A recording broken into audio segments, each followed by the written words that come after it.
ದೆಹಲಿಯ ಕೆಂಪುಕೋಟೆ ಬಳಿ I-20 car ಸ್ಫೋಟ ಪ್ರಕರಣ.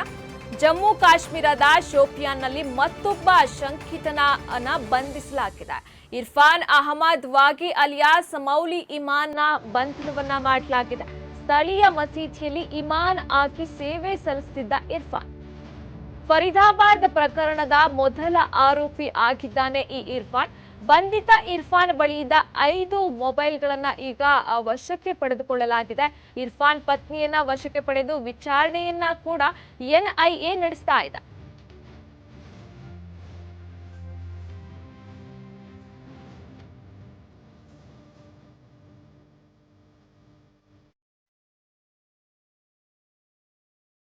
ಇನ್ನು ದೆಹಲಿಯ ಕೆಂಪುಕೋಟೆ ಬಳಿ I-20 ಕಾರು ಸ್ಫೋಟದ ಪ್ರಕರಣ ಸಾಕಷ್ಟು ಬೆಚ್ಚಿ ಬೀಳಿಸುವ ಸಂಗತಿಗಳು ಕೂಡ ಈಗ ಹೊರಬರ್ತಿರುವಂತದ್ದು.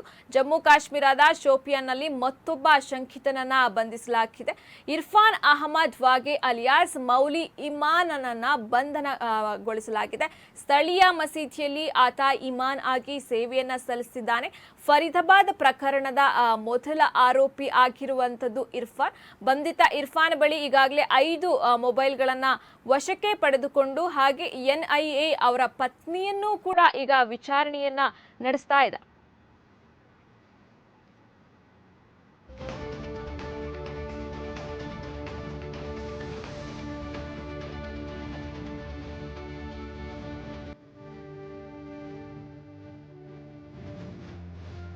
ದೆಹಲಿಯಲ್ಲಿ ಭೀಕರ ಸ್ಫೋಟ ಪ್ರಕರಣಕ್ಕೆ ಸಂಬಂಧಿಸಿದಂತೆ ಕೇಂದ್ರ ಫುಲ್ ಅಲರ್ಟ್ ಹಾಕಿರುವಂತದ್ದು.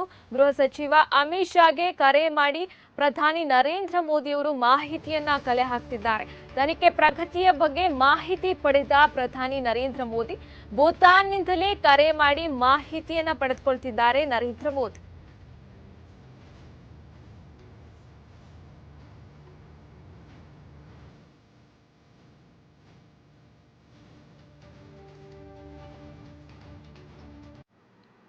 ಇನ್ನು ದೆಹಲಿಯಲ್ಲಿ ಭೀಕರ ಸ್ಫೋಟ ಆದಂತಹ ಪ್ರಕರಣಕ್ಕೆ ಸಂಬಂಧಿಸಿದಂತೆ ಈಗ ಕೇಂದ್ರ ಸರ್ಕಾರವೂ ಕೂಡ ಅಲರ್ಟ್ ಆಗಿರುವಂತದ್ದು. ಗೃಹ ಸಚಿವ ಅಮಿತ್ ಶಾಗೆ ಕರೆ ಮಾಡಿ ಪ್ರಧಾನಿ ನರೇಂದ್ರ ಮೋದಿಯವರು ಮಾಹಿತಿಗಳನ್ನ ಸಂಗ್ರಹಿಸ್ತಾ ಇದ್ದಾರೆ.